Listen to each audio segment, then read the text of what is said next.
അതുപോലെ തന്നെയാണ് തിരുമന്നാർമിയിലെ കാതിക ഇടപ്പള്ളി സിസ്റ്റേഴ്സ്.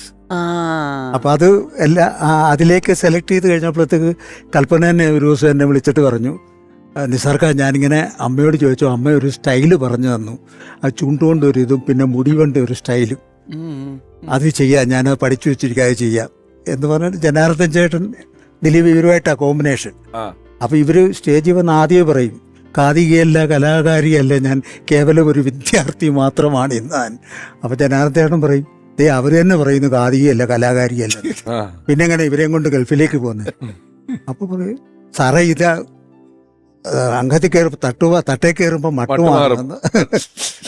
അതിപ്പോ നേരത്തെ തുടക്കത്തിൽ ഉർവശി പറഞ്ഞിരുന്നു എന്തായിരുന്നു ചെയ്യാത്തത് എന്ന് കണ്ടുപിടിക്കാനാണ് പാട് എന്നുള്ളത്. ഇപ്പോ എനിക്കൊന്ന് ജയറാമേട്ടനും ഇന്നസെന്റിനൊക്കെ ഉള്ളൊരു സിനിമയിൽ ഇടയ്ക്ക് ലാലേട്ടനായിട്ട് കുറെ നേരം തൊപ്പിയൊക്കെ വെച്ച് വന്നിട്ട് അഭിനയിക്കുന്നുണ്ട് കൽപ്പന ചേച്ചി. സൂര്യപുത്രനില്ലേ, ജയറാമിന്റെ സിനിമ. അശ്വൻ ചേട്ടൻ നേരത്തെ പറഞ്ഞല്ലോ കോമ്പിനേഷൻ കിട്ടാൻ വലിയ ആഗ്രഹമാണ്, അത്രയും ടൈമിങ് കാര്യങ്ങളുള്ളത്. അതില് ഒരു സമയത്ത് ഇതിലൂടെയൊക്കെ പോലെ തന്നെ ഈ ജഗതി ചേട്ടൻ എന്ന് പറയുന്നത് നമ്മൾ കോമഡിയുടെ ഏറ്റവും എക്സ്ട്രീം ടൈമിങ്ങും ഓർക്കാപ്പുറത്ത് കയ്യിൽ നിന്ന് പലതും ഇടുമെന്നും ഓൺ ഷോട്ട് ഇംപ്രവൈസ് ചെയ്യുമെന്നൊക്കെ പറയുന്ന സമയത്ത് ജഗതി ചേട്ടൻ്റെ ഒപ്പം ഒരുപാട് പടങ്ങളിൽ ഒപ്പത്തിനൊപ്പം എന്ന് പറഞ്ഞാൽ ഒപ്പത്തിനൊപ്പം പിടിച്ചു നിന്നിട്ടുള്ള വേഷങ്ങൾ. ഇപ്പം ഇവര് മറ്റേ വൈഷ്ണവ ജനത്തോ എന്നൊക്കെ പറഞ്ഞിട്ട് ആലിബാബ 6 കള്ളന്മാരൊരു പടത്തിൽ ഇവര് ഹിന്ദി പാട്ട് പാടി പറ്റിക്കാനുണ്ട്. നമ്മൾ നോക്കി ഒപ്പത്തിനൊപ്പ. ഇനി CID ഉണ്ണികൃഷ്ണൻ എടുത്താൽ അതില് അവലോസുണ്ട് എനിക്ക് തരും, ആന്തൂറെ ഞാൻ നിനക്ക് തരും, അടുക്കളയും ആരാമവും തമ്മിലൊരു കാര്യമാണ്. ഒരു അടുക്കളക്കാരിയും തോട്ടക്കാരനുണ്ട്. ഒപ്പത്തിനൊപ്പം എന്ന് പറഞ്ഞാല് ഒരേ ലെവലിൽ അത്രയും ഇതായിട്ട് പിടിക്കുന്നത് അല്ലേ? സിനിമയിലുണ്ട്, അത് ഞാനുള്ള സിനിമയിൽ തന്നെ തോന്നുന്നു. അമ്പിളിങ്ങളിനോട് ഇത് ആലോചിക്കണം, അമ്പിളിങ്ങൾ മിനിച്ചേച്ചി കാണുന്നത് ഈ പ്രായത്തിലാ. അപ്പം അപ്പോ ജോഡിയായിട്ട് അഭിനയിക്കുന്നത്, ജോഡിയായിട്ട് അഭിനയിച്ചപ്പം ഇല്ല മക്കളെ ജോഡിയായിട്ട് അഭിനയിക്കുമ്പോൾ അങ്കിളെന്ന് വിളിച്ചാൽ അന്നത്തെ മേക്കമ്മമാരൊക്കെ നമ്മൾ ഉദ്ദേശിക്കും, നായികയായിട്ട് അഭിനയിക്കുമ്പോൾ ഇങ്ങനെയൊന്നും വിളിക്കാൻ പാടില്ല, മോശമാണ്, അങ്ങനെ മാറ്റിയിട്ടുള്ള ആൾക്കാരാണ് ഞങ്ങളൊക്കെ. ജഗദീഷ് ചേട്ടനായിരിക്കും കൽപ്പനയ്ക്ക് ഇത് പറഞ്ഞു കൊടുത്തതല്ലേ എന്ന് പലരും ചോദിക്കും എൻ്റെ അടുത്ത്. സത്യം പറഞ്ഞാൽ വൈഷ്ണവ ജനത്തോ അമ്മയെ വിളിച്ചു ചോദിച്ചിട്ട് അമ്മ പറഞ്ഞതാണ് ആ ക്യാരക്ടറിന്. അമ്പിളിയെങ്കിലും അമ്മയോട് ചോദിക്കും, അമ്മണി ചേച്ചി ചോദിക്കും മക്കളെ എന്താന്ന് ചോദിക്കും. അപ്പം അമ്പിളി എന്തോ സീൻ അമ്പിളി എന്ന് പറഞ്ഞിട്ട് പറഞ്ഞു കൊടുക്കും അമ്മയാ. ഈ പഴയ സംഭവങ്ങളും മാനേഴ്സും ഒക്കെ അതാണ് അങ്ങനെ ചെയ്തു കൊടുക്കുന്നത്. ഒത്തിരി പേര് ചോദിച്ചിട്ടുണ്ട് എൻ്റെ അടുത്ത്. ഈ ജഗതി ചേട്ടൻ പ്രൊഡ്യൂസ് ചെയ്ത സീരിയല് നിസാർക്ക് ഉണ്ട്, അതിൽ കൽപ്പന, കൽപ്പനയും ജയചേട്ടനുമാണ് ജോഡി. അത് നിസാർക്ക് പേരെന്തുവായിരുന്നു, എന്ത് പ്രത്യേക പേര്? എല്ലാം മായാജാലം. എല്ലാം മായാജാലം. വേറൊരെണ്ണം ചെയ്ത് എന്തോ ഒരു ഞാൻ ചെയ്ത കൊച്ചു ത്രേസ്യ കൊച്ചെന്ന് പറഞ്ഞു. അതുമല്ല, മലയാളം അല്ലാത്ത പോലെ ഒരു പ്രത്യേക പേരില് അത് തന്നെ, കുക്ക ഹുവ മിക്കാഡോ. ഇത് എന്തുവാ എനിക്ക് ഒന്നും മനസ്സിലായി. ഞാൻ ചമ്പളങ്ങൾ ഇത് എന്തുവാ, കുക്ക ഹുവ മിക്കാഡോ എന്നൊരു പേരിൽ ഒരെണ്ണം ചെയ്തു. ഉണ്ട്. അത് എനിക്ക് തോന്നുന്നു ജഗദീശന്റെ അച്ഛൻ ആചാര്യ സാർ എഴുതിയിട്ടുള്ള ഒരു പഴയ നാടകമാണ്. അത് വേറെ ഏതോ ഭാഷയാണത്, ഉക്കാവുവ മിക്കാഡോ എന്ന് പറയുന്നത്. ആ നാടകം സീരിയലാക്കിയ ടെലിവിഷൻ പരമ്പരയാക്കിയാലാണ് ഇതുള്ളത്. ആണ് ആചാര്യങ്ങളില്ല, പക്ഷെ അത് നമുക്ക് പേര് ക്യാച്ച് ചെയ്യാത്തോണ്ട് തകർന്നു പോയൊരു സാധനം. അത് എല്ലാ മായാജാലം നല്ല, അതൊക്കെ നല്ലതായിരുന്നു. അതുപോലെ ത്രേസ്യ കൊച്ചിലെ 75 വയസ്സായ പിന്നെ ത്രേസ്യ കൊച്ചായിട്ടായിരുന്നു. അത് എന്ന് വെച്ചാൽ ഒരു മാസത്തിൽ 10 ദിവസം വീതം ഞങ്ങൾ ഒരു കൊല്ലം ഉണ്ടായിരുന്നു.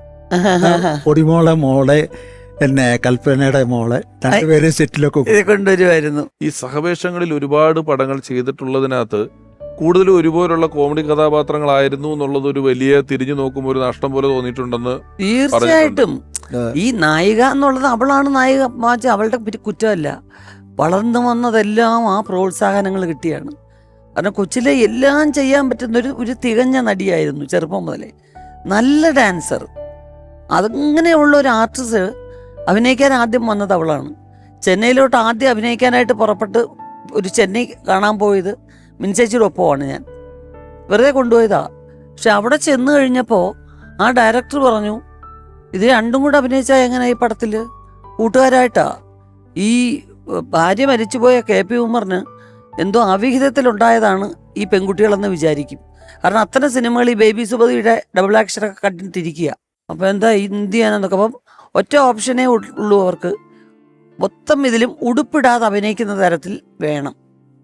അങ്ങനെ എന്നെ ഉടുപ്പിടാതെ ആ പടത്തിൽ കെ.പി. ഉമ്മറിൻ്റെ മകളായിട്ട് എടുത്തു. അതാണ് കതിർമണ്ഡപം. മിനി ചേച്ചിയാണ് ഏറ്റവും കൂടുതൽ പ്രോത്സാഹിപ്പിച്ച് എനിക്ക് മുടി കെട്ടാനും ഒക്കെ നിന്ന് തന്നതൊക്കെ. അതാണോ കൽപ്പന ചേച്ചി ഒരു ഇന്റർവ്യൂവിൽ പറഞ്ഞിട്ടുണ്ട്, എനിക്ക് വെച്ച വേഷം ഞാൻ അഭിനയിക്കാൻ പോയതാണ്, പിന്നെ ഞാൻ ചെയ്ത് ആർട്ടിസ്റ്റ് ആയത്.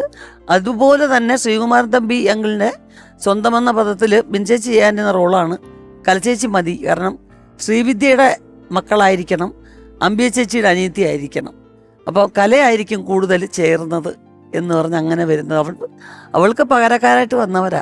ഈ സീരിയല് എല്ലാ മാസവും 10 ദിവസം വീതം 10 ദിവസം വീതം ഉണ്ടായിരുന്നു, ഒരു കൊല്ലത്തോളം ഉണ്ടായിരുന്നു. അതെ അതെ അതെ. ഈ കൊച്ചു ത്രേസ്യ കൊച്ചു എന്നൊക്കെ പറയുന്ന സീരിയൽ ചെയ്യുമ്പോൾ അതൊരു മെയിൻ ക്യാരക്ടർ ആണല്ലോ ചെയ്യുന്നത്. Main character. അതായത് ആ നാട്ടിൽ നടക്കുന്ന എല്ലാ പ്രശ്നങ്ങളിലും ത്രേസ്യ കൊച്ചു ഇടപെട്ടില്ല നടക്കത്തില്ല. അങ്ങനത്തെ ഒരു ക്യാരക്ടറായിരുന്നു അത്. ചട്ടയും മുണ്ടും വിട്ട് വിഗും വെച്ച് രാവിലെ അതെല്ലാം ഇതാണ്. പിന്നെ ഈ മോഡേൺ കോസ്റ്റ്യൂം കാണുമ്പം ഏറ്റവും കൂടുതൽ അവളാണ് മോഡേൺ വീട്ടിൽ. അവളാണ് നല്ല ഡ്രസ്സ് സെലക്ട് ചെയ്യുന്നതും. എനിക്ക് ഡ്രസ്സ് സെലക്ട് ചെയ്യുന്നതും ഫംഗ്ഷന് പോകുമ്പം അവൾ പറഞ്ഞു തെറ്റില്ലെങ്കിൽ പറഞ്ഞ് കൊല്ലും എന്നെ. ഈ പിന്നെ ഗൾഫ് പ്രോഗ്രാമിനൊക്കെ പണ്ട് പോകുമല്ലോ, ഞങ്ങൾ ഒരുമിച്ചല്ലേ പോവുള്ളൂ എല്ലാത്തിനും. പോകുമ്പോൾ ഇവിടുന്ന് ഞാൻ ഇടാന്ന് പറഞ്ഞ് സെലക്ട് ചെയ്യുന്ന എനിക്ക് ക്ലാസ് കളേഴ്സും അങ്ങനെയുള്ളതൊക്കെ ഇഷ്ടമുള്ളൂ. ഗ്രേ, ആഷ്, മാക്സിമം ബ്രൈറ്റ് കളേഴ്സിൽ വെള്ളയൊക്കെ ഇടാൻ ഇഷ്ടമുള്ളൂ. ഈ തരം ഒന്നും എൻ്റെ പേഴ്സണൽ ഇഷ്ടങ്ങളല്ല ഞാൻ ഈ ചെയ്തുകൊണ്ട് വന്നേക്കുന്നതൊക്കെ. ഇവിടെ ഉള്ളവർ എന്നെ ഒരുക്കി വിടുന്നത് വരുന്നേ ഉള്ളൂ. പക്ഷെ മിനി ചേച്ചിക്ക് ഞാൻ ഇങ്ങനെ ഇരിക്കുന്നതാണ് ഇഷ്ടം. ത്രേസ്യ കൊച്ചു സീരിയൽ നടക്കുമ്പോഴത്തേക്ക്, ഈ ആഴ്ചയിൽ ടെലികാസ്റ്റ് നടക്കുമ്പോഴത്തേക്ക് എപ്പിസോഡ് പോവുകയും ചെയ്യണം. കൽപ്പന തന്നെ ഡബ് ചെയ്യുകയൊക്കെ ചെയ്യുന്നത്. ഒരു ദിവസം ആലപ്പുഴ ഉള്ളപ്പോഴത്തേക്ക് തീർത്തും ഷൂട്ടിങ്ങിന് വരാനൊക്കത്തില്ല, അതുപോലെ പനി പിടിച്ച് കിടക്കുക. അപ്പോൾ പ്രൊഡ്യൂസറും ചാനലുകാരും എല്ലാം ടെൻഷനായി. എപ്പിസോഡ് കിട്ടിയാത്തൊരവസ്ഥ വരുമ്പോൾ ഞാൻ വിളിച്ചു എന്താണ് എന്നുള്ളത്. അപ്പോൾ ആലപ്പുഴ അനിലിൻ്റെ വീട്ടിലാണ്. അപ്പോൾ എന്നോട് പറഞ്ഞു, ഇക്ക ഒരു കാര്യം ചെയ്യ്, നിങ്ങൾ ഇങ്ങോട്ട് വാ, നമുക്കിവിടെ ചെയ്യാം. അത് ഞാൻ പറഞ്ഞു തീർത്തും പയ്യത്തെ സൗണ്ട് പോലും വല്ലായിരിക്കുന്നു, അതൊന്നും കാര്യമല്ല, നമുക്കിതാ കാര്യം എന്ന് പറഞ്ഞ് ഞങ്ങൾ വെളുപ്പിനെ 5 മണിയാകുമ്പോൾ എല്ലാവരും, ക്യാമറ, ഡയറക്ടർ, പ്രൊഡ്യൂസർ എല്ലാവരും കാറെടുത്ത് ആലപ്പുഴ വരും. ആലപ്പുഴ വന്ന് ആ വീടിൻ്റെ സൈഡിൽ വെച്ച് തന്നെ വയ്യാത്ത ഇത് നിൽക്കാൻ പോലും മേലാത്ത അവസ്ഥയാണ്. അതൊക്കെ ഓർക്കുമ്പോഴത്തേക്ക് നമുക്ക് വളരെ പ്രയാസം തോന്നും. അത് മുഴുവൻ തീർത്ത് അത് ഡബ് ചെയ്ത് ഒറ്റ എപ്പിസോഡും പോലും മുടക്കാതെ അവിടെ വന്ന് എല്ലാ കാര്യങ്ങളും വിളിച്ചു പറയാം. അതുപോലെ തന്നെ ഇടയ്ക്ക് വീട്ടിൽ നിന്ന് വിളിക്കുമ്പോഴത്തേക്ക് ഭാര്യയോടും എൻ്റെ പിള്ളേരോടും സംസാരിക്കുക. എൻ്റെ 2ാമത്തെ മോടെ കല്യാണത്തിന് അന്ന് വിശേഷണം വേണ്ടത്, അനന്തപുരം കല്യാണം വേണ്ടത്, അവിടെ വന്ന് ഫുഡ് ഞാൻ അവിടുന്ന് കഴിക്കുന്നില്ല, എനിക്ക് റൂമിൽ കൊടുത്തു വിടണം വെജിറ്റേറിയൻ എന്ന് പറഞ്ഞിട്ട് ഞാൻ അവിടുന്ന് കൊടുത്തു വിടുകയും ഒക്കെ ഒരു കുടുംബ സുഹൃത്തിനെ പോലെയായിരുന്നു കൽപ്പന. ഇതുപോലെ എനിക്ക് വലിയ അനുഭവമുള്ളത്, ഞാൻ സിനിമയിൽ എൻ്റെ 3 സിനിമയിൽ അഭിനയിച്ചുള്ളെങ്കിലും ഏകദേശം 1 മാസത്തിൽ ചെല്ലുവാനും ഞങ്ങൾ ഒന്നിച്ച് അമേരിക്കയിലുണ്ടായിരുന്നു ഷോയ്ക്ക് പോയത്. അത് അമ്പിളിച്ചേട്ടനും കൽപ്പനയാണ്, അതായത് ജഗദീഷ് കുമാറും കൽപ്പനയും. അവര് അങ്ങ് ഇളകി ആടിയ ഒരു ഷോ ആയിരുന്നത്. അതിന് മുമ്പ് പല ആൾക്കാരുടെ ഷോ വന്നിട്ടുണ്ടെങ്കിലും ഇത്രയും ഒരു ഹിറ്റായത്, അതായത് ഞങ്ങളൊരു വളരെ കുറച്ച് സ്റ്റേജുകൾ പ്ലാൻ ചെയ്താൽ പോയത്. പിന്നെ ഓരോ സ്ഥലത്തു നിന്ന് എല്ലാ സ്റ്റേറ്റിൽ നിന്ന് വന്ന് ഇത് അവിടെ കളിക്കുന്നു അങ്ങനെ എക്സ്റ്റെൻഡായി പോയി 1 മാസത്തോളം. അമ്പിളിച്ചേട്ടൻ 2 ആഴ്ചത്തെ ഡേറ്റ് ഒന്നും ഞാൻ വന്നത്. അവസാനം പുള്ളി ഇവിടെ വിളിച്ച് പല പടങ്ങൾ ക്യാൻസൽ ചെയ്ത് പലരുമായിട്ടും വഴക്കായി, പ്രശ്നമായി. അവസാനം അത് കൽപ്പന അമ്പിളിച്ചേട്ടൻ നോക്കൂ, നിൽക്കാം, കാരണം അതൊരു ഭയങ്കര ലഹരിയായി മാറി. അത് സ്റ്റേജ് തന്നെ ഭയങ്കര കോമഡിയാണ്. കാരണം വെച്ചാൽ നമ്മളൊരു റിഹേഴ്സൽ എന്ന് പറഞ്ഞാൽ പ്രത്യേകിച്ച് ഉമ്മ പറയുള്ളൂ, വട്ടം കൂടി നിന്നിട്ട് റിഹേഴ്സലിൻ്റെ ആവശ്യമില്ല. കൽപ്പന ഉള്ളവർക്ക് കോമ്പിനേഷൻ സംഭവങ്ങൾ കംപ്ലീറ്റ് ആകുമ്പോൾ വട്ടം കൂടി ഇരുന്ന് പറഞ്ഞാൽ പിന്നെ തട്ടേ കാണാമെന്ന് പറയും പുള്ളിക്കാർ, പറയും നമുക്ക് തട്ടേ കാണാം. അതുപോലെ തന്നെ സിനിമയിലും ഇങ്ങനെ ഒരു ടോക്കുണ്ട്. ഡയറക്ടർ നമ്മൾ കുറച്ച് പടങ്ങൾ ചെയ്ത് കഴിഞ്ഞപ്പോൾ ഡയറക്ടറോട് ഞങ്ങൾ തമ്മിലുള്ള കോമ്പിനേഷനിൽ ഞങ്ങൾ പറയും കട്ട് പറയണ്ടട്ടാന്ന് പറയും സീൻ തീരുമ്പോൾ. കാരണം സീൻ തീർന്നു കഴിഞ്ഞാലും കുറച്ച് സംഭവങ്ങൾ ഉണ്ടാവും. അത് കൽപ്പനയായിട്ട് ഒരു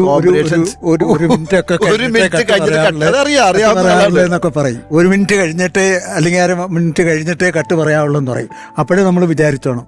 എന്താ വെച്ചാൽ റിഹേഴ്സലിൽ കാണിക്കാത്ത കുറച്ച് കാര്യം വെരി എൻഡിൽ കാണിക്കും.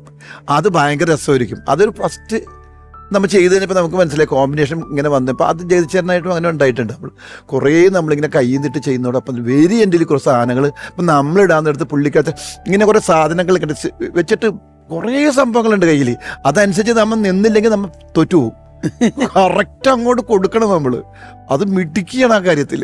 എനിക്ക് ഈ പശുപതിയിലെ ഹരിത മനോജ്ഞമം പോക്കണംകോട്ടില് അത് പാടുന്നതിനിടയിൽ അവസാനം തീരുമ്പോ ഡബിങ്ങിന് ഇട്ട പോലത്തെ ഒരു വെള്ളിയുണ്ട് വളരെ സൂക്ഷ്മമായിട്ട്. അതായത് ഈ ഹരിതമാനം പോക്കണാങ്കോട്ടിൽ 4 കാലികൾ 2 കാലികൾ വലയുന്ന നാട്ടിൽ വന്നെത്തി പശുപതി അരങ്ങനായി. ഇങ്ങനെ ഒരു സാധനം ഇടയ്ക്കൊന്ന് വിഴുങ്ങിയിട്ടൊരു സാധനം ഇടുന്നുണ്ട്. അതൊക്കെ എന്ത് പക്ഷെ അതെ വേറെ കാര്യം പറയാം, നമുക്ക് അഭിനയിക്കാം. അപ്പൊ എന്തുകൊണ്ട് ചെയ്ത് അതുപോലെ ഡബ്ബിയനാണ് പണി. കറക്റ്റ് മീറ്റിൽ അതേ മൂഡിന് അതിനെയൊക്കെ നന്ദി ഡബ് ചെയ്യും. കൽപ്പന ഞാനൊക്കെ പെട്ടിട്ടുണ്ട് ചില സാധനങ്ങൾ, ടൈം എടുക്കത്തുമില്ല. വരുന്ന സമയം വളരെ സാധനം തന്നെ ഡബ് ഷൂട്ടിൽ തന്ന അതേ റിസൾട്ട് നമുക്ക് എന്ത് വേണമെങ്കിലും അഭിനയിക്കുമ്പോൾ കാണിക്കാൻ പറ്റും. ഡബ് ചെയ്യാൻ ഭയങ്കര പാടാ. ഡബ് ചെയ്യുമ്പോൾ നമ്മൾ വെള്ളം കുടിച്ചിട്ടുണ്ട്. പക്ഷെ കൽപ്പന ഡബ് ചെയ്യുന്ന സമയത്ത് ഞാൻ ഉണ്ടായിട്ടുണ്ട്. ഞങ്ങൾ രണ്ടുപേരും ഒരുമിച്ച് ഡബ് ചെയ്തിട്ടുണ്ട്. ആ സമയത്തൊക്കെ പുള്ളിക്കാരത്തി എനിക്ക് വേണ്ടി വീണ്ടും വീണ്ടും ഡബ് ചെയ്തിട്ടുണ്ട്.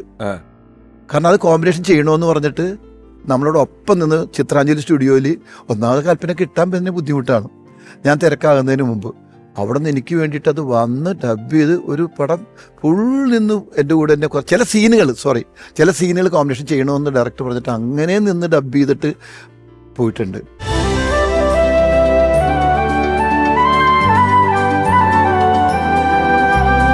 ഓർമ്മയിലെന്നും